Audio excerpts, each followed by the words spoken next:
Assalamu alaikum everyone. I hope I am audible.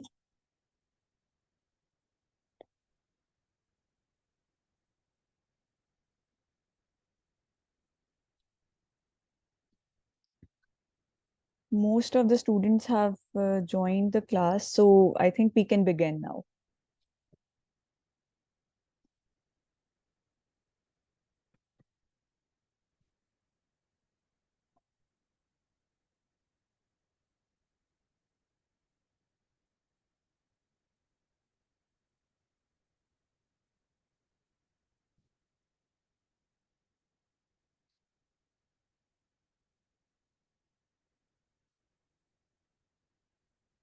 So the agenda for the meeting today is the orientation session for the subject of anthropology for CSS. ठीक है. Start में हम इसको दो phases में break down कर लेते हैं because there will be some students जो कि बिल्कुल इनिशियल स्टेज पे होंगे सीएसएस की प्रिपरेशन में. They might not know CSS की बेसिक्स का भी शायद आइडिया ना हो कुछ स्टूडेंट्स को, तो हम वो भी डिस्कस कर लेंगे स्टार्ट में. And then we will move towards the specific part of this subject anthropology. ये बहुत ही इंटरेस्टिंग सब्जेक्ट है. आई होप कि आप लोग आज का सेशन भी बहुत इंजॉय करेंगे और इस सब्जेक्ट को भी जब हम पढ़ेंगे इन डिटेल तो वो भी बहुत इंटरेस्टिंग सब्जेक्ट रहेगा. This is a very interesting subject in all the subjects provided by the FPSC in the syllabus. वो जो आपके सब्जेक्ट्स की प्रोविजन है ऑप्शनल सब्जेक्ट्स की, उसमें इस बहुत ही इंटरेस्टिंग सब्जेक्ट है एक. So we will be starting with the general discussion regarding CSS first, and then we will move towards the specific anthropology. ठीक है.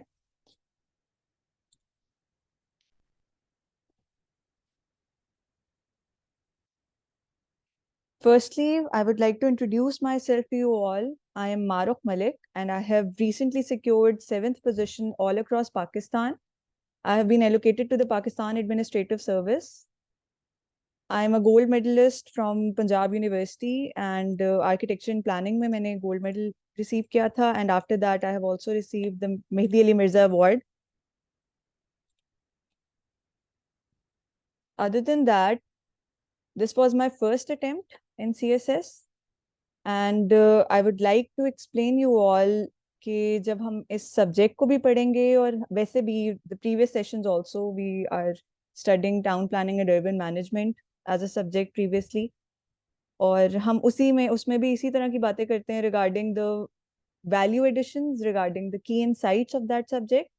और इसके अलावा हमारा स्पेशल फोकस होता है कि आपने जो पेपर देना है उसके अंदर जो मेन आपकी रिक्वायर्ड जो चीजें हैं जो एग्जामिनर को रिक्वायर्ड है, हम उस पर मेन फोकस रखते हैं. Because we are not studying this subject for just reading purpose या किसी हम स्पेसिफिक, इसको हमने पेपर ओरिएंटेड लेके चल रहे हैं. तो हम पूरा सेशन जो है वो पेपर ओरिएंटेड, आपने एग्जामिनर के सामने अपना पेपर कैसे प्रेजेंट करना है, that will be our main focus in this session. ठीक है. लेट मी जस्ट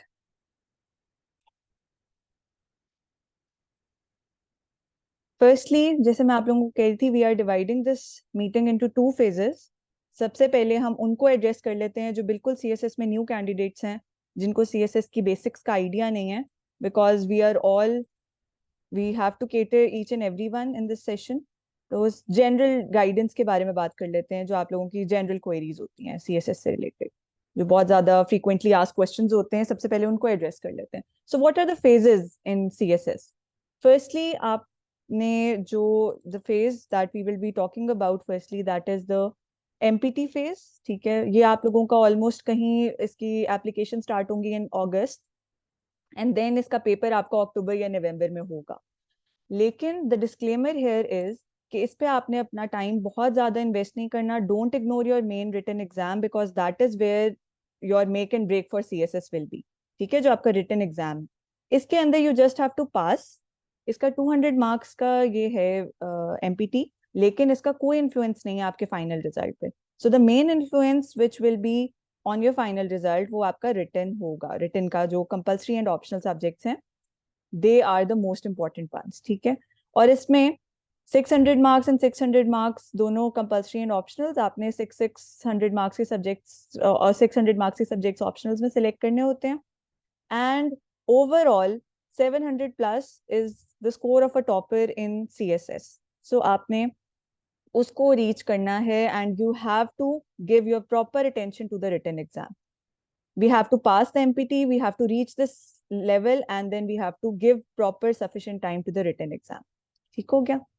फिर आ जाते हैं, जब आप क्वालिफाई कर लेते हैं फिर आप लोगों के अगले फेजेस स्टार्ट होते हैं. After the qualification of your written exam you qualify for the psychological and the viva voce which is the interview phase, और ये होते हैं उसके बाद के phases. So this is the basic breakdown of what the CSS journey is. ठीक है, अब आ जाते हैं हम आगे कि आप लोगों ने स्टार्ट कहाँ से करनी होती है प्रिपरेशन. आप लोगों के सब्जेक्ट्स हैं, सबसे पहले तो कंपल्सरी हैं, ऑप्शनल्स हैं. एमपीटी फेज की पहले बात कर लेते हैं because that is a very frequently asked question, जो कि बहुत ज़्यादा कैंडिडेट्स इसमें कंफ्यूज भी रह रहे हैं अभी कि हम उसकी कहाँ से तैयारी करें, उसको कैसे प्रिपेयर करें. तो अब मैं आप लोगों को एक बहुत ही बेसिक बात बताऊंगी, वो ये है कि देखें एमपीटी में कौन से सब्जेक्ट्स हैं. Islamic studies, English, general ability, general knowledge. General knowledge में क्या, एवरीडे साइंस, करंट अफेयर्स, पाक अफेयर्स. अब आप अपने कंपल्सरी सब्जेक्ट्स एक दफ़ा देखें, इसके अंदर वही वाले सब्जेक्ट्स ही हैं जो आपके एमपीटी में वो पूछ रहे हैं, एक्सेप्ट फॉर उर्दू. उर्दू के 20 मार्क्स का है. बाकी जितने सब्जेक्ट्स हैं वो आपके सारे कंपल्सरी सब्जेक्ट से ओवरलैप करते हैं. So when you are preparing for your compulsory subjects keep in mind कि आपने साथ साथ उसके थोड़े बहुत एमसीक्यूज करते जाने. That will give you an advantage in the empty exam also. आपकी सारी चीजें जो हैं वो साथ साथ कवर हो रही हैं. अपनी चीजों को आप लोग इंटरलिंक करके जब तैयारी करेंगे ना, तो आप लोग एक स्मार्ट स्ट्रैटेजी के को अडेप्ट करके अपनी प्रॉपर जो ओरिएंटेड प्रिपरेशन है उसको कर सकेंगे. So this will be my first advice to you all कि हर चीज को इंटरलिंक करके तैयार करें. The second important question which I get from the students is कि हम ऐसे का कंटेंट कैसे इकट्ठा करें. Here I would like to tell you all कि जब हम optional subjects, compulsory subjects, 12 subjects पढ़ रहे हैं except for essay and precis, आप कह लें कि you are studying 10 subjects, you are getting a lot of content from that subject, दो सब्जेक्ट्स ऑल्सो. ठीक है, आप लोग जब 1000 मार्क्स के सब्जेक्ट्स पढ़ रहे हैं और आप लोगों के पास, आप लोग उससे रिलेवेंट इधर उधर की डिटेल्स भी पढ़ रहे हैं, अखबार भी पढ़ रहे हैं, मैगजीन्स भी पढ़ रहे हैं, so you are getting the relevant content, the quality content for your essay exam also. ठीक है, तो हर चीज को आपस में, मैं वही बात कह रही हूँ, हर चीज को इंटरलिंक करके पढ़ें. जैसे आज हम एंथ्रोपोलॉजी की डिस्कशन करने जा रहे हैं. Anthropology itself is a subject जो कि आपको ऐसे में हेल्प कर रहा होता है, क्योंकि वो एक डेली लाइफ का सब्जेक्ट है. ठीक है, इसी तरह किसी का कोई और सब्जेक्ट है, कोई और रिलेवेंट सब्जेक्ट है, पॉलिटिकल साइंस है, इंटरनेशनल रिलेशंस है, या कोई भी आप लोगों का हिस्ट्री का सब्जेक्ट है, या आप लोगों का कोई लॉ का सब्जेक्ट है, you can relate it with your essay, with other exams also. So don't consider each and every subject in isolation, interlink it with your other exams. ये आप लोगों के लिए की एडवाइस है. I also implemented this in my during my journey, and this will be a strategy for all of you. एक तो ये चीज हो गई. दूसरी, मैंने आप लोगों को एमपीटी की बात बता दी. अब मुझे ये भी पूछा जाता है कि from where to start from. ठीक है, स्टार्ट कहाँ से करें. तो स्टार्ट, अब मैं आप लोगों को जब एंथ्रोपोलॉजी की डिटेल्स भी बताऊंगी ना, यू विल सी कि एक पेपर है वो हर पेपर में आपको हेल्प करेगा. वो कौन सा? वो है आपका ये सेकंड पे जो लिखा हुआ है ना कंपल्सरी में, ऐसे, ये ऐसे के नीचे precis and composition. This exam, the preparation of this exam will help you in each and every subject. आप लोगों की ग्रामर अच्छी होगी, आप लोगों का राइटिंग एक्सप्रेशन अच्छा होगा, तो आप लोगों का हर सब्जेक्ट के अंदर वो आप लोगों को प्लस पॉइंट दे रहा होगा. ठीक है, grammar is the key component जब आप सीएसएस की प्रिपरेशन में आते हैं. So work on your grammar, and for that precis and composition का पेपर आपको हर पेपर में हेल्प कर रहा होगा. You can start from here. You can start from the stagnant sort of subjects जो कि इस्लामिक स्टडीज हैं या जीएसए है, इससे भी आप स्टार्ट कर सकते हैं. और इवन पाक अफेयर और current affairs, you are reading newspapers, you are reading relevant material.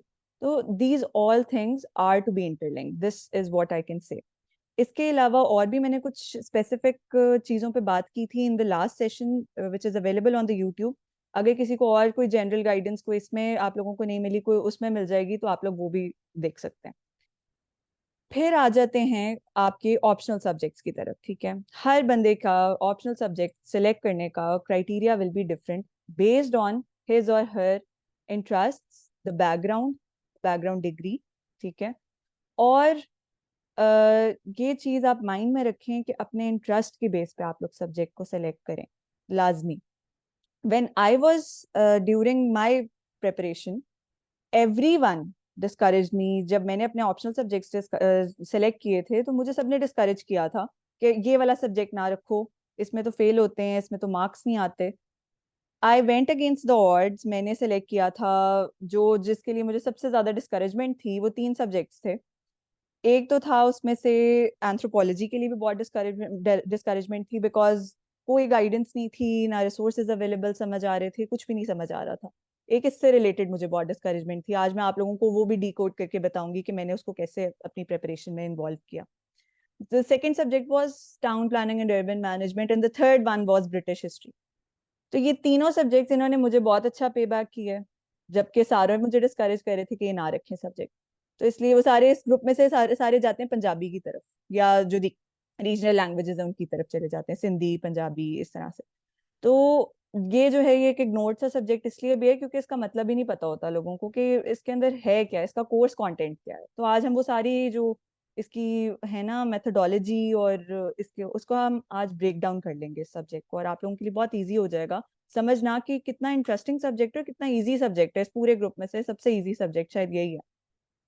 So this will be my first advice regarding the selection of your optional subjects, कि go with your interest, your background, ठीक है। हो सकता है किसी ने बहुत ज्यादा रिसर्च की हुई हो किसी सब्जेक्ट के बारे में, उसको बहुत इंटरेस्ट हो, लेकिन दूसरे को नहीं है, तो keep your journey according to your interest. जब आप लोग इंटरेस्ट से काम करेंगे ना, you will enjoy this process. ठीक हो गया। अब आ जाते हैं the three most important things. सबसे पहले ये कि कितने घंटे पढ़ें। CSS क्वालिफाई करना है तो हम कितना पढ़ें तो क्वालिफाई हो जाएगा ये। सो आई वुड लाइक टू से कि आप लोग क्वालिटी पे फोकस किया करें, क्वांटिटी पे फोकस ना करें। हो सकता है कि एक दिन you are productive enough to study for almost 8 to 9 hours, and the other day आप लोग शायद उतने प्रोडक्टिव ना हो सकें और आप लोग बेशक बैठे रहें किताब सामने रखी, लेकिन पढ़ा ना जा रहा हो। तो इसलिए अपनी प्रोडक्टिविटी के ऊपर फोकस करें, घंटों पे फोकस ना करें कि मैं अगर 20 घंटे पढ़ लूंगा तो मेरा CSS पास हो जाएगा। ऐसी बात नहीं है। अपने आप को ड्रेन नहीं करना, अपने आप को पॉजिटिव लेके चलना है। छोटे छोटे स्टेप्स लें, थोड़ा थोड़ा करें, लेकिन अच्छा करें, क्वालिटी करें। This is what I can suggest. The second point here is कि बहुत ज्यादा कहा जाता है कि ये किताब पढ़ लो, वो किताब पढ़ लो, सारा कुछ पढ़ लो, हो जाएगा CSS। बहुत किताबें पढ़ने वाले जरूरी नहीं है कि वो एग्जाम में वही प्रोड्यूस कर सकें जो उनके माइंड में है, ठीक है। You can have a lot of information in your mind, a lot of knowledge in your mind, but there are times that you cannot implement that particular information on your on the piece of paper जो आपको वहां पे 3 घंटे दिए गए हैं। अगर आप वहां पे उस नॉलेज को बता देते हैं एग्जामिनर को कि हाँ जी मुझे ये आता है, आई कैन डू दिस, ये मैंने पढ़ा था, ये मैंने शायद कभी अपने ओ लेवल्स में, अपने मैट्रिक में, अपने FSC में पढ़ा था। आपने वही वाली कंटेंट को अगर यहाँ पे लिख दिया है, फॉर एग्जांपल इन इस्लामियात आपने कुछ वहां पे पढ़ा था, इस दफा आप लोग रिवाइज ना कर सकें वो, तो वो शायद आप लोगों को कोई बैकग्राउंड नॉलेज हेल्प कर रही हो। सो कीप इन माइंड कि बहुत ज्यादा पढ़ना और बिल्कुल ना लिखना will be a negative point है। पढ़ना जरूर है हमने। रीडिंग करने से आपका एक्सप्रेशन बहुत अच्छा होता है, आपका रिटन एक्सप्रेशन अच्छा होता है, आपका कम्युनिकेशन एक्सप्रेशन अच्छा होता है, ठीक है।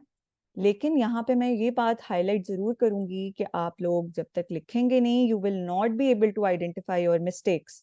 और हमने वहाँ पे पेपर लिख के देना है, एग्जामिनर ने आपको नहीं देखना, उसने अपने पेपर उसने आपके पेपर को देखना है, that how have you written, क्या उसमें क्वालिटी कंटेंट आपने लिखा हुआ है, क्या जो रिक्वायर्ड था वो आपने लिखा हुआ है। अगर तो वो चीजें पूरी हो रही होंगी then you will pass the exam, otherwise you won't pass, ठीक है। Then I would like to say कि एक तो ये चीज हो गई रीडिंग से रिलेटेड, ठीक है। तो इसमें क्या होगा, हम पढ़ेंगे जरूर, देन वी विल राइट। उसमें हम इवेल्युएशन कराएंगे और फिर उसके बाद उसमें मिस्टेक्स आइडेंटिफाई होंगी तो फिर आप उसको करेंगे rewrite. So the flow goes like this के read, then write, and then get it evaluated, और उसके बाद आप लोग उसको करें री राइट। इस तरह आप लोगों का जो रिटन एक्सप्रेशन है ना वो बहुत इंप्रूव हो जाएगा। इसके अलावा मैं यहाँ पे एक और चीज़ आप लोगों को बहुत इंपॉर्टेंट है वो मैं बताऊं।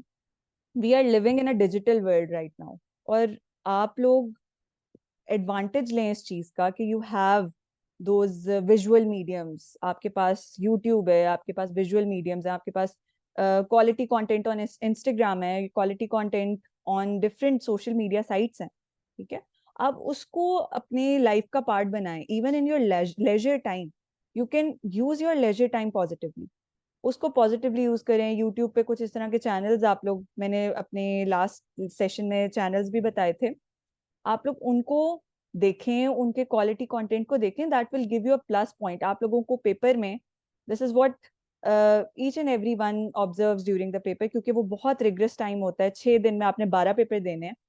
उस दिन आपको हो सकता है the things you have studied in your books maybe you are not able to recall that, लेकिन अगर कोई आपने वीडियो देखी है, उसमें कोई अच्छे आपने रेफरेंसेस देख लिए हैं, आप वो अच्छे तरीके से रिकॉल कर पा रहे होंगे, इंस्टेड ऑफ थिंकिंग अबाउट कि हाँ मैंने वो बुक में क्या पढ़ा था, आपको शायद वो वीडियो याद आ जाए। तो इसलिए आप लोग इस तरह के विजुअल मीडियम्स में भी अपने आप को ज्यादा से ज्यादा इन्वॉल्व रखें। ठीक है, एंड देन जो मैं आप लोगों से ऑप्शनल सब्जेक्ट्स की बात कर रही थी ना, किसी के कहने पे नहीं आना। हमने हमने अपनी स्ट्रैटेजी को खुद डिजाइन करना है, because we are our greatest जज। हम अपने आप को बहुत अच्छे तरीके से पॉजिटिवली, अपने पॉजिटिव्स को भी पता है हमें, हमें अपने नेगेटिव्स का भी पता है। जो मैंने एक दफा पहले बात की थी रिगार्डिंग द सॉट एनालिसिस ऑफ योर पर्सनालिटी, कि आपकी स्ट्रेंथ्स क्या हैं, आपकी वीकनेसेस क्या हैं, what are the threats, what are the opportunities you have. ये 4 चीजें अगर आप अपनी पर्सनालिटी के आइडेंटिफाई कर लेते हैं ना, you are good to go for each and every exam in this world. Even if वो लाइफ का एग्जाम है, even if it is the exam of CSS, तो आप लोग अपने आप को आइडेंटिफाई कर लेंगे ना, आप लोग हर अपने सब्जेक्ट्स की सिलेक्शन भी अच्छी कर लेंगे। आप लोग अपनी जो ये जो थ्रू आउट द प्रोसेस आपने अपना एक स्केड्यूल डेवलप करना है, वो आप बहुत अच्छे तरीके से कर लेंगे। दीज आर द 3 की एस्पेक्ट्स जो मैं आप लोगों को गाइड कर सकती थी रिगार्डिंग द जनरल गाइडेंस। अब आ जाते हैं this phase 2, the part B of this discussion, जो कि है हमारा सब्जेक्ट ऑफ एंथ्रोपोलॉजी। अब एंथ्रोपोलॉजी ऑफ सीएसएस ये एक इतना इंटरेस्टिंग सब्जेक्ट है क्यों? ये बहुत मजे की बात है कि जो हमें सीएसएस के एफपीएससी ने हमें जो सिलेबस दिया हुआ है ना, इसमें सिर्फ उन्होंने हमें कर दिया है, डायरेक्शन दे दी है सिर्फ और सिर्फ कल्चरल एंथ्रोपोलॉजी। इसके अंदर हमने और बाकी एंथ्रोपोलॉजी की इतनी ज्यादा टाइप्स हैं, बायोलॉजिकल में आ जाते हैं, फिजिकल एंथ्रोपोलॉजी है, फिर आर्कियोलॉजिकल है, इसमें और भी चीजें हैं, लिंग्विस्टिक्स हैं। लेकिन हमने वो पढ़ना ही नहीं है, हमारे सिलेबस का पार्ट ही नहीं है। वो सिर्फ हमने उसको टच करना है थोड़ा सा स्टार्ट में, डेफिनेशन के तौर पे। बाकी जो हमारी सारी orientation it is regarding the social and cultural anthropology. तो आप लोगों का इतना लिमिटेड हो गया, ये जो सिलेबस है वो इतना लिमिटेड सा हो गया इसका। In total there are 7 chapters जो कि सिर्फ कल्चरल एंथ्रोपोलॉजी के डोमेन में है। ठीक है, and then you can secure 80+ marks, even लोगों ने 90 मार्क्स भी इसमें सिक्योर किए हुए हैं। तो ये बहुत ही स्कोरिंग सब्जेक्ट है अभी तक। ये 2016 में इंट्रोड्यूस हुआ था, जब सिलेबस रिवाइज हुआ, ये इंट्रोड्यूस तब हुआ था। और उसके बाद से इसका जो पेपर्स हैं और इसका जो पैटर्न है वो सिलेबस ओरिएंटेड। आप सिलेबस अभी मैं आप लोगों को गो थ्रू कराऊंगी, you will be able to understand कि ये बहुत ही जिंदगी और इंसानों का एक, जैसे आप लोगों की सोसाइटीज कैसे इवॉल्व होती हैं, आप सोसाइटी में रहते किस तरह हैं, ये बहुत ही आप लोगों का ना एक इजी सा जो आप लोग देख रहे होते हैं अपनी लाइफ में, ये वो वाला सब्जेक्ट है। So this is where you can relate yourself into this subject, इसलिए ये बहुत इंटरेस्टिंग है। फिर मैं आप लोगों को कह रही थी, एक तो शॉर्ट सिलेबस की बात होगी कि सिर्फ 7 चैप्टर्स हैं जो कि कल्चरल एंथ्रोपोलॉजी से रिलेटेड है। और फिर इसके अंदर जो इंटरेस्टिंग पार्ट है वो ये है कि आप इसको देखें, एंथ्रोपोलॉजी अगर किसी ने ऑप्ट किया हुआ है तो उसकी जो स्पेसिफिक डिटेल्स हैं जो उसके पास हैं, that person can use that particular reference in the essay exam also. इसकी करंट अफेयर्स में बहुत सिग्निफिकेंस है, environmental science, town planning, GSA, gender studies, political science, ये सारे आपस में इंटरलिंक्ड है। इवन पॉलिटिकल साइंस की जो थ्योरीज हैं वो भी इसमें 1-2 थ्योरीज जो है वो आपस में इंटरलिंक करती हैं। तो इसलिए ये बहुत ही हर सब्जेक्ट में से ओवरलैप करता है, लेकिन ये भी एक सब्जेक्ट है जो कि बाकी सब्जेक्ट से ओवरलैप जरूर करता है। फिर हम आ जाते हैं कि दी स्लाइड्स और and the discussions in the class जो हम करेंगे, those will be sufficient for you for your exam. ठीक है, इसके अलावा हम सारी जो रेलेवेंट इसके सोर्सेज हैं हम उसको भी डिस्कस कर लेंगे, जो रेलेवेंट आर्टिकल्स हैं हम उनको भी डिस्कस कर लेंगे, जो आप लोगों ने पेपर में कोट करनी है चीज़ें। आप लोगों को ये क्लियर हो जाएगा कि एंथ्रोपोलॉजी का जब पेपर सामने आना है then what you have to write in it. तो ये सारी जो हमारी डिस्कशंस होंगी, जो स्लाइड्स होंगी, जो हम जितनी बातें करेंगे क्लास में और बाद में भी जो आप लोग जो आप लोगों को गाइड करेगा, जो हमारी गूगल क्लासरूम होगी उस पर सारे resources will be available to you all. तो वो उससे आप लोगों को ये एक इजी हो जाएगा आप लोगों के लिए सब्जेक्ट को हैंडल करना भी, और the slides will be sufficient for your exam. ठीक है, अब ये सबसे इम्पोर्टेंट चीज है। सबसे इम्पोर्टेंट कैसे कि एग्जामिनर की रिक्वायरमेंट का अगर हमें पता है ना, we can get really good marks in any of the subjects. अगर आपको उस सब्जेक्ट के अंदर एग्जामिनर की क्या रिक्वायरमेंट है वो पता चल गई तो आप बहुत अच्छे मार्क्स सिक्योर कर सकते हैं। सबसे पहले एग्जामिनर की रिक्वायरमेंट क्या है, वो है कि the conceptual clarity of that subject या सब्जेक्ट मैटर। ठीक है, उसका क्या है कि जो आप लोगों के सिलेबस का पार्ट है, जो आपके सिलेबस के अंदर जो सारी चीजें हैं उसकी क्लैरिटी कितनी है। अगर किसी कैंडिडेट को क्लैरिटी नहीं है, how can that person pass that exam. ठीक है, ये वो वाली चीजें मैं अपने आप से नहीं कह रही, ये एग्जामिनर ने जो पॉइंट्स कहे हैं ये मैंने वही वाले एक्सट्रैक्ट करके यहाँ पे लिखे हैं आप लोगों के लिए इजी वर्जन में, कि आप लोगों को समझ आ जाए कि एंथ्रोपोलॉजी को हमने सॉल्व कैसे करना है, उसके पेपर को हमने टैकल कैसे करना है। फिर थियोरेटिकल नॉलेज जो है उसको रिलेट करना है प्रैक्टिकल इश्यूज के साथ, चाहे वो पाकिस्तान ओरिएंटेड हो या ग्लोबल इश्यूज से रिलेटेड हो वो क्वेश्चंस। तो हमने उनको आपस में इंटरलिंक करके कैसे पेपर में यूज करना है। ठीक है, हमने सिर्फ थ्योरी की बात नहीं करनी, उसको हम प्रैक्टिकली जब तक रिलेट नहीं करेंगे how will that paper become a paper of anthropology. तो ये वो चीजें हैं जो आप लोगों को हाई स्कोर में हेल्प करेंगी। एंड देन वही वाली बात कि एंथ्रोपोलॉजिकल नॉलेज और एंथ्रोपोलॉजिकल फाइंडिंग्स को हम प्रैक्टिकल इश्यूज के साथ पाकिस्तान के जो इश्यूज हैं उनसे रिलेट जब करेंगे तो वो हमारे लिए एक अच्छा आंसर के तौर पे वो हमारे लिए बन जाएगा। ठीक है, and then understanding social structure and culture of Pakistan, क्योंकि हम पाकिस्तान में पेपर दे रहे हैं तो पाकिस्तान स्पेसिफिक हमारे पास बहुत मल्टीपल एग्जांपल्स होनी चाहिए to quote inside the paper. फिर आप लोगों के जो एंथ्रोपोलॉजी के जो कॉन्सेप्ट्स हैं, जो जार्गन्स हैं, आप लोगों को वो अच्छे तरीके से पता होने चाहिए कि कहाँ पे आप कौन सी टर्म यूज कर रहे हैं। अगर आप इररिलेवेंट कहीं टर्म यूज कर रहे हैं it will give the examiner a negative impression instead of a positive one. तो हमने गलत टर्म को गलत जगह पे, सही जगह पे या गलत जगह पे नहीं यूज करना, जो रेलेवेंट है हमने उसको लेके चलना है। एंड देन मैं जो आप लोगों को स्टार्ट में जनरल जब हम गाइडेंस की बात कर रहे थे तब मैंने आप लोगों को एक पॉइंट कहा था कि प्रेसी का पेपर आप लोगों को हर पेपर में हेल्प कर रहा है। वो कैसे कर रहा है, अब यहाँ पे भी एग्जामिनर रिपोर्ट में एग्जामिनर कह रहे हैं कि करेक्ट स्पेलिंग एंड ग्रामर जो है वो इम्पोर्टेंट है यहाँ पे भी। और अगर किसी ने नहीं किया हुआ इस चीज को तो उसको वो भी एक नेगेटिव एस्पेक्ट, एक नेगेटिव इंप्रेशन दे रहा है एग्जामिनर को। सो दीज आर द 6 की पॉइंट्स जो कि एग्जामिनर की रिक्वायरमेंट है, we have to implement this in our exam. ठीक है, आई होप कि जब सबको क्लियर हो जाएगा ना you will be able to get really good marks in this subject. अब जो इम्पोर्टेंट चीज़ है वो ये है कि मैंने आप लोगों को कहा था कि इस ग्रुप 7 में जो सब्जेक्ट्स हैं सारे सब्जेक्ट्स की नॉलेज होती है सबको कि अच्छा ये वाला सब्जेक्ट जो है इसके अंदर ये सब्जेक्ट मैटर है, इस सब्जेक्ट का पंजाबी में ये पढ़ना है, हमने सिंधी में ये पढ़ना है, सोशियोलॉजी में ये पढ़ना है। एंथ्रोपोलॉजी का नहीं पता होता, इसलिए मैं आप लोगों को ये बता दूं कि एंथ्रोपोलॉजी है क्या चीज़। ठीक है, आज हम वो भी डिस्कस कर लेते हैं कि आप लोगों को आइडिया हो जाए कि हम सब्जेक्ट पढ़ क्या रहे हैं, इसमें है क्या चीज़। ये दो वर्ड्स हैं, एंथ्रोपोस, ठीक है, एंड लोगोस। ठीक है, दो वर्ड्स का कॉम्बिनेशन है जिसके अंदर इसका मतलब है मैन या ह्यूमन बीइंग, और स्टडी, इन दोनों को कंबाइन करते हैं तो स्टडी ऑफ मैन है, ये basically study of human being है।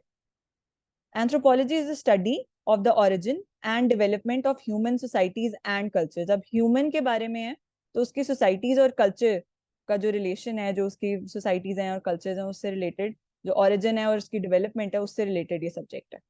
हमने अपना जो CSS ओरिएंटेड सिलेबस है, हमने तो इसको लेके चलना है कल्चरल और सोशल एस्पेक्ट के अंदर, ठीक है।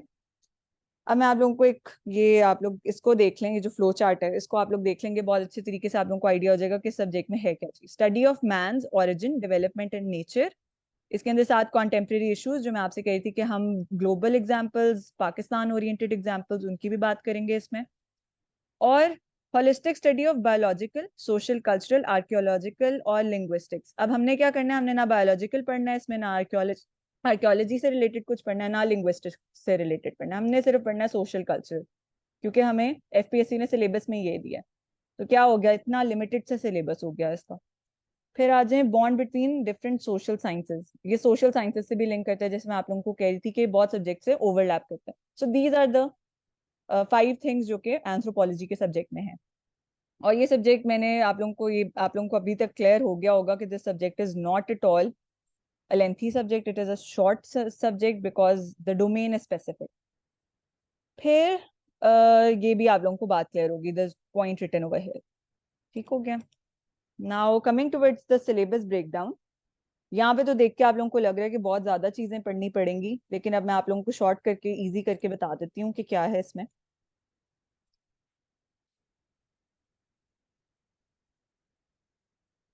हम पढ़ेंगे सबसे पहले, देर आर 7 चैप्टर्स, और सबसे पहला है regarding the subject of anthropology. Basic definitions हैं, historical development of this subject, और जो रीसेंट ट्रेंड्स हैं इस सब्जेक्ट के अंदर वो हम इनिशियल फर्स्ट चैप्टर में पढ़ लेंगे, that will be an introduction to this subject.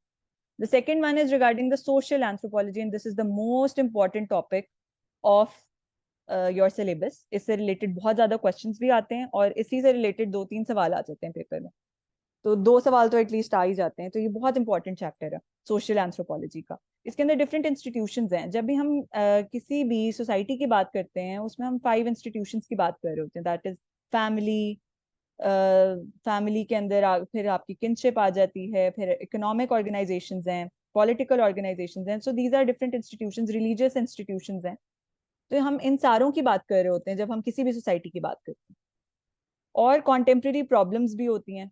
So these are those things जो कि हमारी सोसाइटी का पार्ट है, और वो बहुत एसेंशियल कंपोनेंट होती हैं किसी भी सोसाइटी का। तो हम वो इंस्टीट्यूशंस यहाँ पे स्टडी करेंगे, which will include the definitions, the origin, the evolution और डिफरेंट थियरीज हैं। जो एंथ्रोपोलॉजिस्ट्स हैं उनकी थियरीज यहाँ पे हम इंटरलिंक करेंगे, which will also help us in the last chapter, जो सिर्फ थ्योरीज का सब्जेक्ट है, जो थ्योरीज का चैप्टर है इसका, उसके अंदर सिर्फ थ्योरीज की बात हो रही है। लेकिन जब हम चैप्टर वाइज उन थ्योरीज को रिलेट कर लेंगे ना, तो जब हम लास्ट चैप्टर पे जो थ्योरीज लोगों को बोरिंग लग रही होती हैं, वो बोरिंग क्यों लगती हैं, क्योंकि वो लिंक करके नहीं पढ़ रहे होते।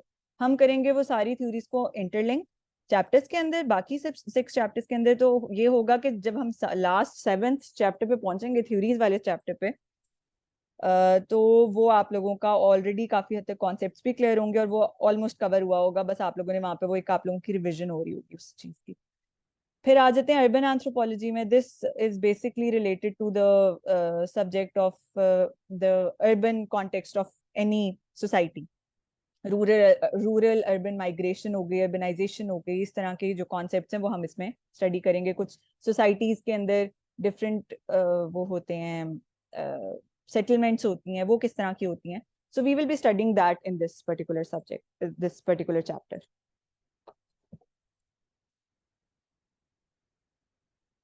फिर आ जाएं चैप्टर 4, 5, 6 एंड 7। 4 के अंदर हो गया social, social cultural changes. So this will be this will be also related to the social cultural changes, के चेंजेस कैसे आते हैं सोसाइटी के अंदर, और वो कैसे इन्फ्लुएंस करते हैं। डिफ्यूजन हो गई सोसाइटी के अंदर, तो how does it influence the people living in that particular society. Then coming towards ethnicity and race. I hope कि ये सारे टॉपिक्स आप लोगों के लिए बहुत फेमिलियर से होंगे, कि आप लोग इसको पढ़ के ही समझ रहे होंगे कि हमने इसमें पढ़ना क्या है। बहुत इजी तरीके से आप लोगों को सारी चीजें समझ आ रही हैं। एथनिसिटी क्या है, रेसिज्म, नेशंस, नेशनैलिटी, इनमें डिफरेंसेस क्या हैं, इनकी थ्योरीज क्या हैं, ये वाली चीजें इसमें पढ़नी है। एंड देन एंथ्रोपोलॉजिकल थ्योरीज, जो मैंने आपसे कहा कि हम बाकी सारे चैप्टर्स के अंदर जब लिंक कर लेंगे, so this will be considered to be a summary of each and every chapter we have studied. और फिर आ जाएं anthropological research method, this is another important chapter जिसके अंदर क्वालिटेटिव रिसर्च, क्वांटिटेटिव रिसर्च, इस तरह की चीजें हैं। ठीक है, so these are the 7 chapters जो कि एंथ्रोपोलॉजी के सब्जेक्ट में। Then coming towards exam specific approach. अब एग्जाम में क्या चीज है, एग्जाम में है कि आप लोगों का ऑब्जेक्टिव पार्ट है और सब्जेक्टिव पार्ट है। ऑब्जेक्टिव में आप लोगों के 20 एमसीक्यूज हैं और सब्जेक्टिव में you will have the detailed portion जो कि आपका 80 मार्क्स का है। उसमें से you have to do 4 questions and this is the basic thing in the subject, जो कि हर सब्जेक्ट में सीएसएस के सब्जेक्ट्स में इसी तरह से ब्रेक डाउन हुआ होता है एमसीक्यूज और सब्जेक्टिव पार्ट का। You have 3 hours. ठीक है, अब हम कर लेते हैं एक दफ़ा पास्ट पेपर का एनालिसिस, और मैं आप लोगों को वो भी बता देती हूँ कि जैसे अभी हमने 7 चैप्टर्स को देखा है कि उसमें क्या क्या कंटेंट्स हैं। तो उसमें से इंपॉर्टेंट मैंने जो आप लोगों को बताया कि ये चैप्टर इंपॉर्टेंट है, वो कैसे इंपॉर्टेंट है, क्योंकि उनसे रिलेटेड बहुत क्वेश्चंस पूछे हुए हैं in the past papers also. ठीक है, so the first one, anthropology.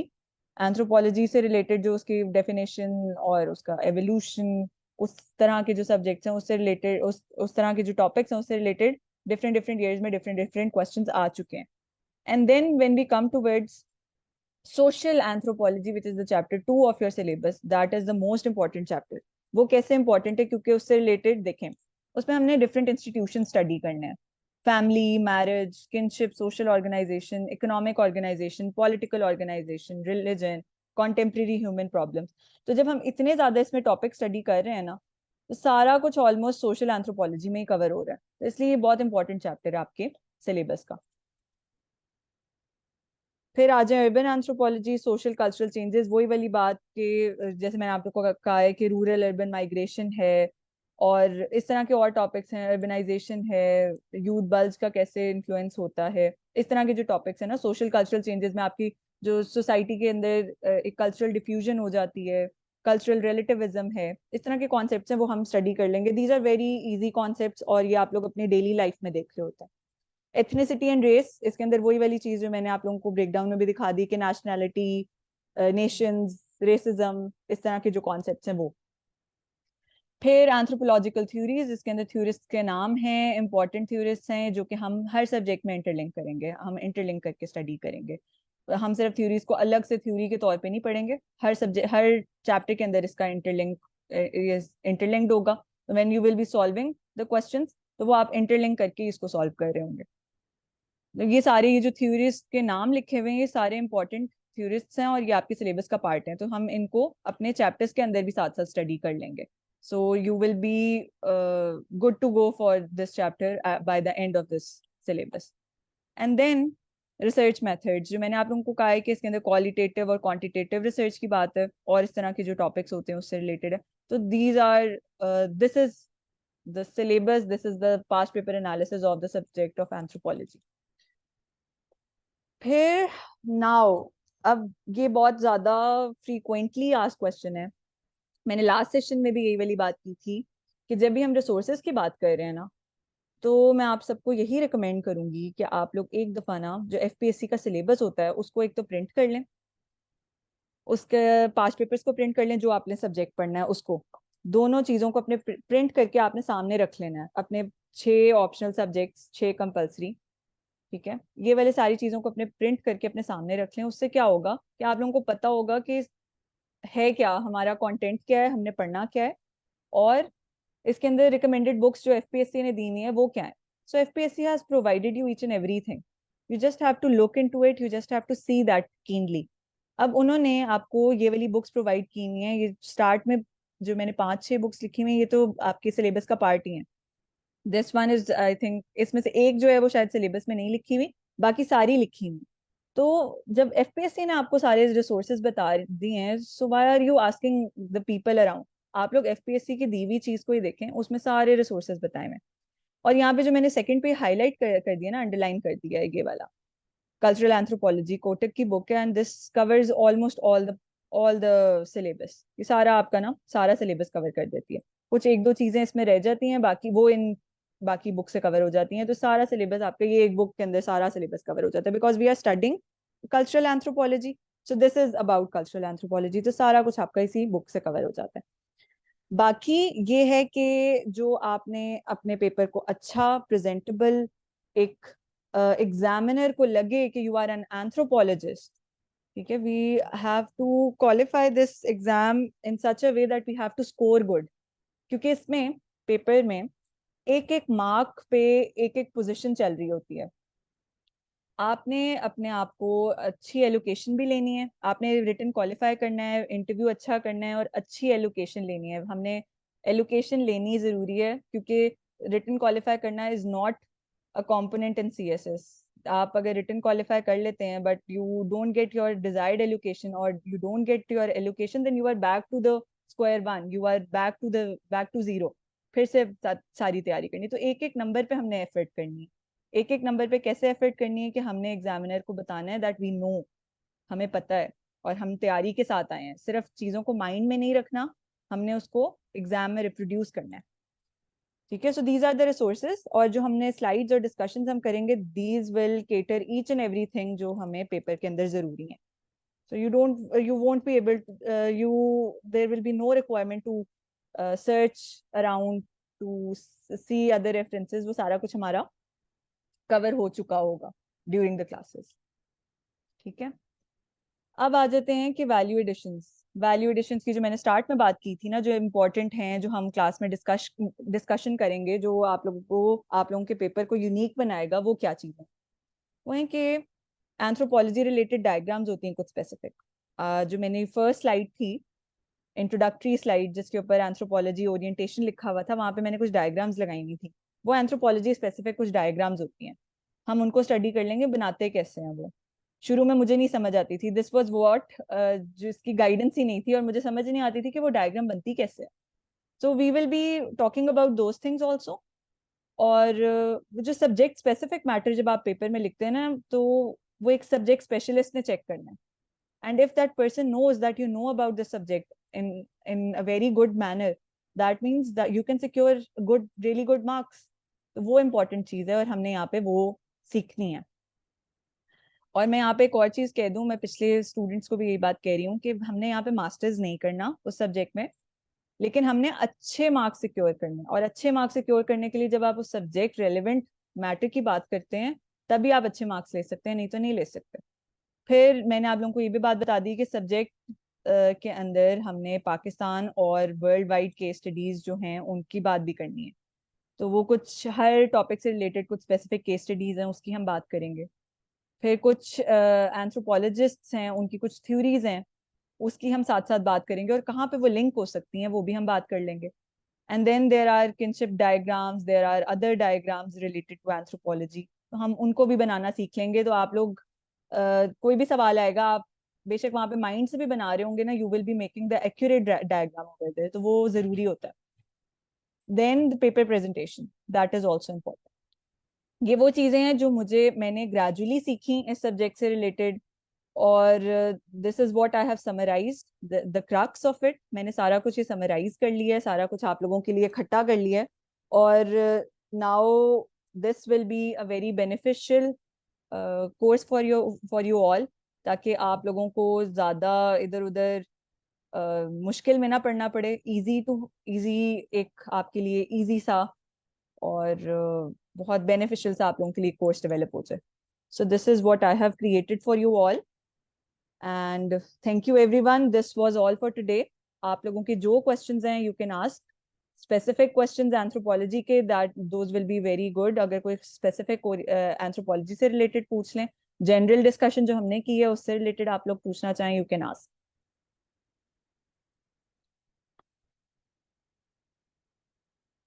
So we have in the chat box, कितने दिन का सेशन है? It is session of 1 month, और इसके अंदर ये होगा कि 1 मंथ में आप लोगों का सिलेबस जो है ना सारा कवर हो जाएगा। सो उसके बाद आप लोग बस इसकी रिविजन की करिएगा, 1 महीने में हम सारा इसको कंप्लीट कर लेंगे। रट्टा इज नॉट रिकमेंडेड, तो अच्छी बात है, अगर आप रट्टा नहीं लगा सकते तैयब, अगर आप रट्टा नहीं लगा सकते तो बहुत अच्छी बात है। इसका ये कि मुझसे भी रट्टा नहीं लगता था, और ये बहुत ही कॉन्सेप्चुअल सा सब्जेक्ट है, और मैंने जैसे आप लोगों को कहा है कि ये इंटरलिंक करके जब हम पढ़ेंगे ना, तो आप लोगों के लिए बहुत इजी हो जाएगा, और आप लोग वहाँ पे अपने हिसाब से हर सवाल को जब हैंडल कर रहे होंगे, तो रट्टा जो है ना वो रिकमेंडेड इसलिए भी नहीं है, because when there are a lot of people and you have a lot of competition जो कि सेम वही फॉर सीएसएस वाली किताबें पढ़ के आ रहे हैं, how can you distinguish your self from those. इसलिए इट इज बेटर कि आप अपने जो अपने ग्रामर पे फोकस करें, और जब आप उस पे फोकस करेंगे आपके एक्सप्रेशन अच्छा होगा। When you will be writing on your own, खुद से जब आप चीजें लिख रहे होंगे, तो वो आप लोगों को एक एज प्रोवाइड कर रहा होगा, and it will distinguish you from all the other candidates. Empty के प्रिपरेशन सोर्सेज का ये है कि जो आप लोगों के, मैंने आप लोगों को स्टार्ट में बताया, जो आप लोगों के कंपलसरी सब्जेक्ट्स है ना, उसके जो एमसीक्यूज हैं वो भी आपको हेल्प कर रहे होंगे।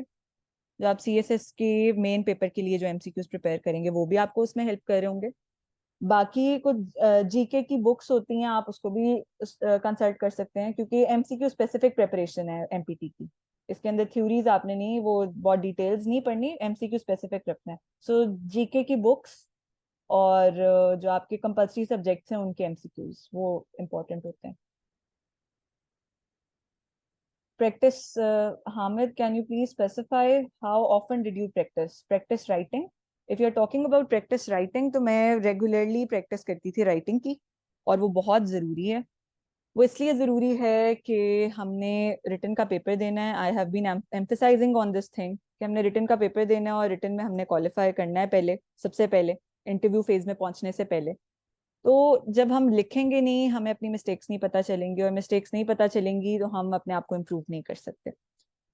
तो इसलिए आई यूज टू राइट डेली। थोड़ा अगर मैं कभी थकी हुई हूँ तो मैं थोड़ा लिख लेती थी, लेकिन लिखती जरूर थी। बेशक अगर कुछ दिल नहीं कर रहा, समझ नहीं आ रही कि लिखूं क्या, तो प्रेसी पकड़ ली और प्रेसी को सॉल्व कर लिया। That was what I used to do.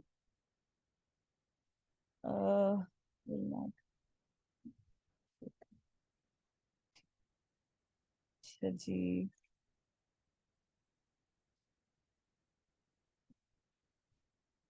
अच्छा, ओवरलैप विद सोशियोलॉजी का फायदा कोई नहीं है ना, because they are both in the same group. अगर आपने और सोशियोलॉजी पहले पढ़ा हुआ है और आप एंथ्रोपोलॉजी रखना चाह रहे हैं, तो it will benefit you, because sociology की सब फील्ड ही है ना एंथ्रोपोलॉजी। सोशियोलॉजी थोड़ा एक ब्रॉडर लेवल पे, एंथ्रोपोलॉजी थोड़ा स्पेसिफिक लेवल पे। स्पेसिफिक बुक फॉर एंथ्रोपोलॉजी मैंने आप लोगों को रिकमेंडेड सोर्सेज में बता दी हैं। फिर यस, प्रैक्टिकल अप्रोच नहीं कवर होती, वही मैंने आपको बताया, उसके लिए मैंने बाकी बुक्स लिखी हुई थी। और जब हम सेशन करेंगे ना डिटेल में डिस्कस, तो वो सारी हम केस स्टडीज क्लास में ही पढ़ लेंगे। So you won't be you there will be no need कि आप इधर उधर बुक्स को कंसल्ट कर रहे हो। बहुत हेक्टिक हो जाता है इतनी ज्यादा बुक्स को कंसल्ट करना पढ़ना, because you have a lot of subjects to cover. You have 12 subjects to cover at the moment, and then you have MPT as well. तो वो चीजें कवर करना बहुत डिफिकल्ट हो जाता है। Yes, I prepared it on my own. I prepared anthropology on my own. I prepared most of the things on my own because there was no guidance regarding these subjects at that time. मैं start में यही आप लोगों से कह रही हूँ कि कुछ सब्जेक्ट से रिलेटेड मुझे डिस्करेजमेंट थी कि ये तो सब्जेक्ट्स ना रखो, और उसमें से एक ये सब्जेक्ट भी था। But they paid me well. उन्होंने जिन सब्जेक्ट से सबने मुझे डिस्करेज किया, मैंने रखे। एंड नाउ एक तो ये कि आप लोगों की पोजीशन इससे डिफाइन होती है आपके ऑप्शनल सब्जेक्ट से। आपकी डिजायर्ड ग्रुप में आपके एलोकेशन आपके ऑप्शनल सब्जेक्ट्स करा रहे होते हैं, क्योंकि जो कंपलसरी सब्जेक्ट्स हैं ना, वो हर क्वालिफायर को एवरेज स्कोर दे रहे होते हैं। लेकिन जब हमने अपनी एलोकेशन अच्छे ग्रुप में, अपने डिजायर्ड ग्रुप में लेनी है, अमंग द टॉपर्स आना है, then we have to be specific. We have to be specific about the selection of our optional subjects, जो आपके इंटरेस्ट के भी हों, जो आपके बैकग्राउंड से भी कुछ अलाइन करते हों, जो आपको स्कोर भी दें, और आप उस पर मेहनत करें। आपने टाइम गुजारना है इनके साथ, कुछ 7-8 महीने, 10 महीने। तो जब आपने टाइम गुजारना है ना किसी सब्जेक्ट के साथ, तो अपने इंटरेस्ट का लेंगे तो आप बहुत अच्छे तरीके से उसको पढ़ सकेंगे। आप न्यूज़पेपर में कोई आर्टिकल पढ़ रहे हैं ना, यू माइट बी थिंकिंग कि अच्छा ये तो मेरा एंथ्रोपोलॉजी से रिलेट करता है, मैं इसको अपने उसमें कोट कर लूँ। इस तरह से भी होता है। Lectures they will be almost 10 lectures होंगे इसके। इसमें कवर हो जाएगा आप लोगों का सिलेबस सारा। बिकॉज आई हैव टोल्ड कि 10 या 11 लेक्चर्स तो होंगे, क्योंकि second chapter is a little lengthy. बाकी सब्जेक्ट्स बहुत शॉर्ट शॉर्ट हैं। It is not at all a lengthy subject. मैंने वो भी एड्रेस कर दिया हुआ क्वेश्चन। अच्छा जी। अच्छा, स्लाइड्स का ये होता है कि मैं आप लोगों को कह रही हूँ कि जब आप लोग प्रिंट करते हैं ना चीजें, तो मैं भी स्टूडेंट थी और मुझे भी पता है कि जब चीजें प्रिंटेड होती है ना, ना हम लिखते हैं और ना हम उसको प्रॉपरली पढ़ते हैं, चीजें ना ओवरलुक हो जाती हैं। तो जब तक आप लिखेंगे नहीं ना, आप लोग अच्छे मार्क्स नहीं ले सकते। मैं अपने स्टूडेंट्स को यही बात कहती हूँ, एंड आई होप कि वो इस चीज को एक्नॉलेज भी करें। अच्छा, there will be a mock test at the end. I don't recommend any book from the academies. मैं किसी भी अकेडमी वाली बुक को रिकमेंड नहीं करूंगी। दे आर, अब मैं वही बात कह रही हूँ कि बहुत फॉर सीएसएस वाली किताबें जो है ना, वो बहुत, उनमें कंटेंट बहुत सब स्टैंडर्ड है। It is not up to the mark. जो मैंने यहाँ पे बुक्स आप लोगों को पांच छह रिकमेंड की है ना, उनका दे आप उसको और इसको कंपेयर करें, क्वालिटी कंटेंट कहाँ पे मिल रहा है। मैंने आपको स्टार्ट में कहा क्वालिटी पढ़नी है हमने, क्वांटिटी नहीं पढ़नी। हमने बहुत ज्यादा नहीं पढ़ना, हमने जो पढ़ना है अच्छा पढ़ना है। यस, मॉक टेस्ट होगा बिल्कुल।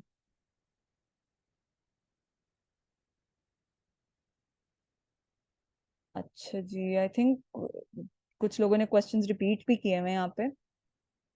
अच्छा, एमसीक्यूज के लिए ना, I created my own one liner for these subjects, और इस सब्जेक्ट को भी मैंने वन लाइनर क्रिएट किया था।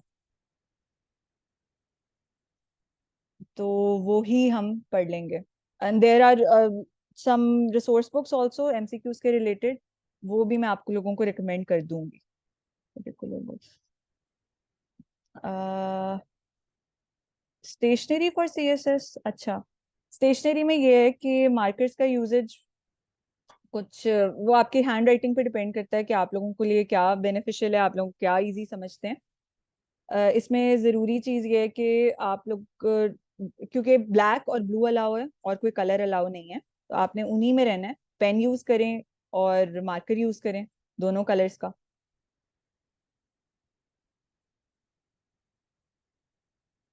अच्छा, सीएसएस कंपल्सरी एमसीक्यूज का ये है कि पास पेपर्स वाले एमसीक्यूज तो लाजमी करने हैं ना आपने, जो पास पेपर्स में आए हैं। बाकी एक्स्ट्रा एमसीक्यूज जो करने हैं वो आप कुछ जीके की बुक्स होती हैं उससे कर सकते हैं, कुछ एमसीक्यूज की बुक्स होती हैं जिसमें एडिशनल एमसीक्यूज लिखे होते हैं, आप उससे कर सकते हैं। बाकी कुछ ऐसे भी होते हैं जो आप लोगों के डिटेल जब आप सब्जेक्ट पढ़ रहे हैं उसमें भी किसी हद तक कवर हो रहे होते हैं। Yes, we will be having a WhatsApp group and we will be having a Google Classroom, और हम उन पे सारी चीज़ें, रिसोर्सेज भी उसी पे शेयर हो रहे होंगे, गूगल क्लासरूम पे सारे रिसोर्सेज होंगे। और for the for each and everything there will be a WhatsApp group as well. अच्छा जी।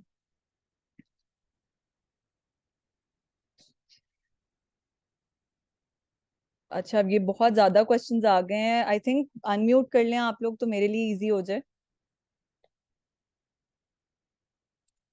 अह, हाँ जी, आप लोग हैंड रेज कर लें, अनम्यूट हो जाएं, दैट विल बी इजी। क्योंकि बहुत ज्यादा क्वेश्चंस हैं, I can not read each and every one and I can not answer like this. जी जी मैम। प्लीज, जी please. Ma'am the problem I am facing is के मैम आप एक पर्टिकुलर सब्जेक्ट का सिलेबस खत्म करते हैं, syllabus is so vast and you move on to the next subject and you preparing for that. It feels like कि जो पिछला पढ़ा है वो it's one has forgotten it. Ma'am इस चीज को आपने कैसे काउंटर किया और इसको किस तरह ओवरकम किया? Very good question. इसका ये तरीका होता है, when I was preparing I also felt the same. और फिर मैंने क्या किया, मैंने चीज़ों को बैलेंस लेके चली। बैलेंस किस तरह से आप लेके चलते हैं चीज़ों को, वो इस तरह से कि डोंट डेडिकेट 2 वीक्स और 3 weeks to just a single subject. आप 2 या 3 सब्जेक्ट्स को साथ साथ लेके चलें, बैलेंस लेके चलें। 2 या 3 सब्जेक्ट्स को जब आप साथ साथ इस तरह से लेके चलेंगे ना कि अगर when you get tired of one subject, कि अगर आप कोई कंपल्सरी पढ़ रहे हैं, पाक फिर पढ़ रहे हैं, आप उससे थक गए हैं 3 दिन पढ़ के, move towards the other subject. आप इस्लामियत पढ़ लें, या जो आप लोगों को ऑप्शनल कोई मजे का लग रहा है कि हाँ ये मेरे तो इंटरेस्ट का सब्जेक्ट है, मैं इसको पढ़ूंगी या पढ़ूंगा तो मुझे मैं थोड़ा रिलैक्स हो जाऊंगी। तो आप इस तरह बैलेंस लेके चलें, इस तरह से आप अपने आप को थकाएंगे भी नहीं और आप लोगों को एंड पे भूलेगा भी नहीं। सारे सब्जेक्ट्स को बैलेंस में लेके चलेंगे तो ऐसे नहीं, ये वाली प्रॉब्लम नहीं फेस करनी पड़ेगी। आई डिड दिस, कि मैं हर सब्जेक्ट को बैलेंस लेके चलती थी, मैं किसी भी एक सब्जेक्ट के ऊपर नहीं लग जाती थी। Thank you ma'am. No problem. Next question. अस्सलाम वालेकुम मैडम। वालेकुम अस्सलाम। मैडम क्वेश्चन ये था कि आपने कोई एक स्पेसिफिक बुक नहीं पढ़ी, मतलब हम स्टूडेंट चाह रहे होते हैं कि कुछ एक ऐसी बुक हो जिसमें सारा सिलेबस भी हो। वो रैंडमली कोई और बुक्स पे बार बार इतनी बुक्स को इकट्ठे करके वैसे वो एक स्ट्रेस सा आ रहा होता है। ठीक तो है। हम चाह रहे होते हैं कि मतलब कोई एक बुक हो जिसको बंदा रैंडमली खोले और उसमें सारा सिलेबस डिस्कस किया हो और वो सीएसएस के रिलेटेड, और बंदा उसको चलो साथ साथ आपकी भी गाइडेंस ले रहा हो और साथ साथ वो भी हो। इस तरह की कोई एक बुक हो जिसको बंदे को पता हो कि ये this is my whole syllabus. Okay, I got your question.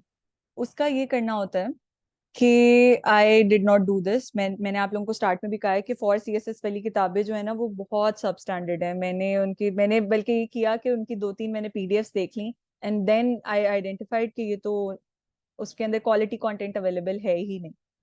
उसका ये तरीका होता है कि बेशक आप एक इस तरह की जो फॉर सीएसएस वाली किताब है ना, आप वो एक ले लें, आपको उससे कोर्स कंटेंट का आइडिया हो जाएगा। लेकिन वो कोर्स कंटेंट का आइडिया आपको एफपीएससी अपने सिलेबस में भी दे देता है। सो when you get the syllabus printed, you get the reference books, जो आपकी सिलेबस के साथ जो एंड पे रेफरेंस बुक्स दी हुई हैं, रिकमेंडेड बुक्स दी हुई हैं एफपीएससी ने, आपको पता चल गया कि ये चीजें हैं। Then you search for the reference books, the recommended books, और उसमें से जो स्पेसिफिक चैप्टर है ना, जो उसमें जो आपके सिलेबस में लिखा हुआ है, वो आपने अगर पढ़ना है। फॉर एग्जाम्पल मैं इस्लामिक की बात कर लेती हूँ, उसके अंदर अगर कोई सीरत से रिलेटेड बात है ना, तो सीरत नबी का अगर कोई बुक है, तो आपने सीरत की बात जो है वो उसमें से पढ़ ली। इंट्रोडक्शन टू इस्लाम की बुक है, उसमें से अगर कोई आप लोगों को कोई स्पेसिफिक चैप्टर नजर आ रहा है कि ये हमारे सिलेबस में मेंशन्ड है और ये इस बुक में अवेलेबल है, टेबल ऑफ कंटेंट्स देखा करें और उसको कंपेयर किया करें। जब आप ये दोनों चीजें कंपेयर करेंगे ना, आप लोगों को पता चल जाएगा कि पूरी पूरी किताबें नहीं पढ़नी है आपने, उसमें से रेलेवेंट सेक्शंस पढ़ने हैं। जो एफपीएससी ने रिकमेंडेड बुक्स लिखी हुई है ना, वो रिकमेंडेड बुक्स इसलिए लिखी हुई है, उन्होंने टेक्स्ट बुक कोई भी नहीं लिखी, कि कोई टेक्स्ट बुक नहीं है कि आप सारा उसमें से पूरा पढ़ लेंगे तो आप लोगों का सिलेबस कवर हो जाएगा। ऐसा कुछ नहीं है। जो रिकमेंडेड बुक्स हैं वो आप लोगों को कहाँ हेल्प करेंगी, वो इस तरह से हेल्प करेंगी कि आप लोगों का वो जो ओवरऑल है ना, ओवरऑल जो आप लोगों का सिलेबस है वो सारा उसमें कवर हो रहा हो। आई होप कि आपको मेरी बात समझ आ गई है। The package is not available as a whole in a single book. वो रिकमेंडेड बुक्स के अंदर से छोटे छोटे चंक्स मिलेंगे, आपको सारी चीजें नहीं मिलेंगी। This is what I did. May be वो किसी और की स्ट्रेटेजी के अकॉर्डिंग में भी फिट ना करता हो, लेकिन this is what I did and it really help me a lot. जी, सैयद अमार।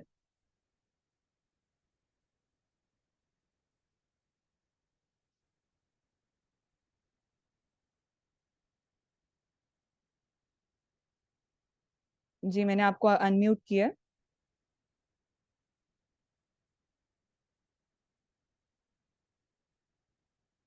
आई एम अनएबल टू हेयर। अगर आप बोल रहे हैं तो आवाज नहीं आ रही।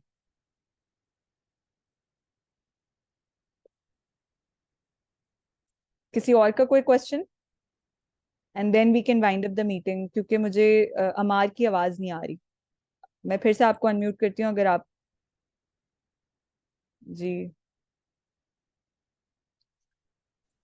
जी शहाब, मैंने आपको Assalamualaikum, अनम्यूट Miss. किया। जी। वालेकुम अस्सलाम। Miss, my name is Shahab and I'm doing my BS from Kailash University. Currently, I'm in the 8th semester.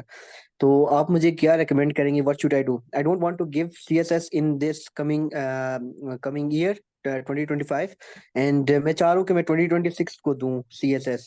तो जी। what you are going to recommend me कि मुझे कैसे अपनी prep को करना चाहिए? अच्छा, अगर आपने 26 में देना है ना, तो आप, if you are in your 8th semester and about to graduate, तो आप तैयारी तो स्टार्ट कर सकते हैं। There is no harm in that. लेकिन Yeah. if you are not willing to start the preparation at the moment formally, do keep yourself in touch with the current affairs by reading newspapers, by reading quality articles in your leisure time. So this is what can benefit you in the long run. लेकिन if you will be free, you will graduate in a while, और आपने preparation अपनी start करनी है, तो start from the subjects. एक तो मैं ये सबसे पहले आप लोगों को recommend करूंगी कि अगर किसी की कोई basics नहीं है, आपका subject background क्या है? I'm doing in BS Physics. जी, तो मुझे यही लग रहा है कि आपका social sciences का कोई background नहीं होगा, इसलिए Yep. अपने सोशल साइंसेस का बैकग्राउंड बनाने के लिए, करंट डेवलपमेंट्स का बैकग्राउंड बनाने के लिए मैंने पहले भी स्टूडेंट्स को रिकमेंड किया था.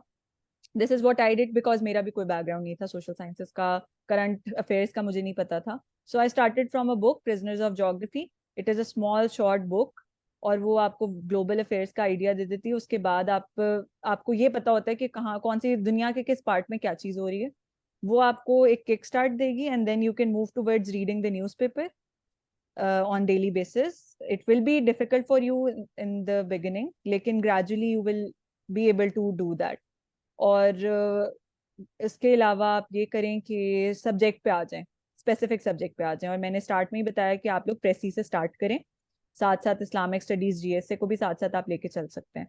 और ये कि if you are very much keen and you will be starting your preparation, तो स्टार्ट में अपने ऑप्शनल सेलेक्ट करें, उन पे वर्किंग करें, जो आपको सूटेबल लगते हैं उन पे काम करना शुरू करें थोड़ा बहुत, और सारी चीज़ों को बैलेंस में लेके चलें. But start by building good foundations by reading Prisoners of Geography या World Order by Henry Kissinger. इस तरह की बुक्स पढ़ के अपने बेसिक्स को स्ट्रॉन्ग कर लें. You have sufficient time, you have 2 years. Okay. Miss, can you please repeat the name of that book you just mentioned? Geography only? Prisoners of Geography by Tim Marshall first, ठीक है, or World Order by Henry Kissinger. These are the 2 books, really good books, which can give you a sound background, sound knowledge about each and everything in the world. Thank you, Miss. ठीक है, next question please.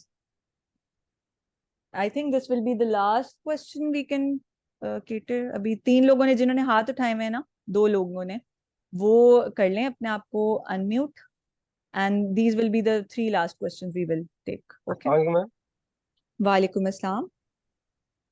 Ma'am मेरा ये question था कि आपने जैसे बोला था कि आंसर्स में पाकिस्तानी रेफरेंसेस देने चाहिए गुड जी मार्क्स जी के लिए. जी तो कोटक की बुक मैंने देखी थी और वो हैवीलैंड की, तो उसमें जी पाकिस्तानी रेफरेंसेस बहुत कम थे, जी मतलब जी, थे ही उसमें नहीं, नहीं. ये बिल्कुल नहीं है. पाकिस्तानी रिलेटेड रेफरेंसेस कहाँ से मिलेंगे मैम, इसमें जी थोड़ा जी, गाइड कर दीजिएगा. अच्छा, उस बुक में नहीं है पाकिस्तान रिलेटेड रेफरेंसेस, बिकॉज वो तो इंटरनेशनल बुक है, इंटरनेशनली वो पढ़ी जाती है. तो पाकिस्तान रिलेटेड रेफरेंसेस के लिए ये कि मैंने कुछ अपने इसी प्रेजेंटेशन के अंदर कुछ मैंने 2 बुक्स रिकमेंड की हुई थी. वो हैं अकबर एस अहमद की बुक्स हैं 2, और वो आपकी रिकमेंडेड बुक्स में भी हैं. उसमें भी कुछ पाकिस्तान ओरिएंटेड रेफरेंसेस हैं. बाकी ये कि कुछ हमारे इर्द गिर्द भी चीज़ें चल रही होती हैं, हमें उससे भी पता होता है, जैसे फैमिली सिस्टम किस तरह से चल रहा है, फिर मैरिज सिस्टम किस तरह से चल रहा है. तो उसमें कुछ रेफरेंसेस ऐसे भी होते हैं जो हमारे डेली लाइफ एग्जांपल्स में आ रहे होते हैं, but they are sound examples. वो we will be discussing those in the class. वो हम जब डिटेल बात करेंगे ना, फिर हम स्पेसिफिक हर टॉपिक के अंदर वो वाली बातों को डिस्कस कर लेंगे. मैंने आपको 2 बुक्स बता दी हैं, वो रेफरेंस बुक्स के अंदर रिटन है. ठीक है जी. The last okay ma'am, question thank from Amar Zain, please.